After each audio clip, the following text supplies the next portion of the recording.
ખાંભા તાલુકાની મુલાકાતે હતા અને ત્યાંથી પરત ફરતી વખતે છોટાઉદેપુર જિલ્લાના જિલ્લા પ્રમુખશ્રી, ઉપપ્રમુખશ્રી અને અહીંના આગેવાનો સાથે સંગઠનના આવનારા દિવસોના સંગઠન મજબૂત બનાવવાને લઈને આવનારી તાલુકા, જિલ્લા અને નગરપાલિકાની ચૂંટણીઓને લઈને એક ચર્ચા માટે અમે બેઠા હતા અને ખૂબ સારા યુવાન આગેવાનો પણ ઘણા આમ આદમી પાર્ટીમાં આવનારા દિવસોમાં જોડાવાના છે અને સરપંચો પણ ઘણા ઉત્સુક છે. ત્યારે આવનારી તાલુકા, જિલ્લા પંચાયતની તમામ બેઠકો પર આમ આદમી પાર્ટીના પોતાના સ્વતંત્ર ઉમેદવારો રહેશે અને પૂરી તાકાતથી આમ આદમી પાર્ટી પૂરા ગુજરાતમાં લડશે અને અમને પૂરી આશા અને અપેક્ષા છે કે આવનારા દિવસોમાં તાલુકા, જિલ્લા પંચાયતોમાં પરિવર્તન આવશે અને ઘણી ખરી જિલ્લા પંચાયતો, તાલુકા પંચાયતો અને નગરપાલિકામાં આમ આદમી પાર્ટીની સ્વતંત્ર બોડી બનશે એવી અમને પૂરેપૂરી અપેક્ષાઓ પણ છે.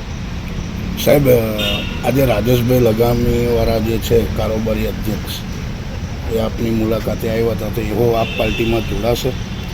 આજે જે અમારો કાર્યક્રમ ઘોઘંબા ખાતે હતો એમાં બિન રાજકીય કાર્યક્રમ હતો. એમાં કોંગ્રેસના પણ ઘણા અગ્રણીઓ, જે આપણા પૂર્વ મંત્રી, કેબિનેટ મંત્રી, જે કાયદા મંત્રી હતા જાંબુ ઘોડાના, એ પણ અમારી સાથે હતા. ઘણા કોંગ્રેસના આગેવાનો, ઘણા ભાજપના આગેવાનો, જે લોકો સમાજની સાથે અન્યાય થતો હોય કે કોઈ પણ વર્ગ સાથે અન્યાય થતો હોય અને પોતાનો અવાજ ઉઠાવવા માગતા હોય છે, એવા ઘણા લોકો અમારી સાથે આજે હતા.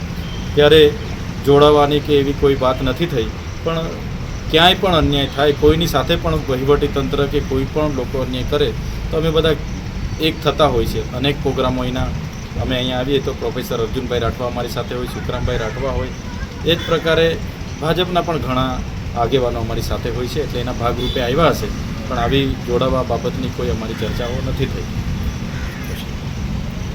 ઓકે.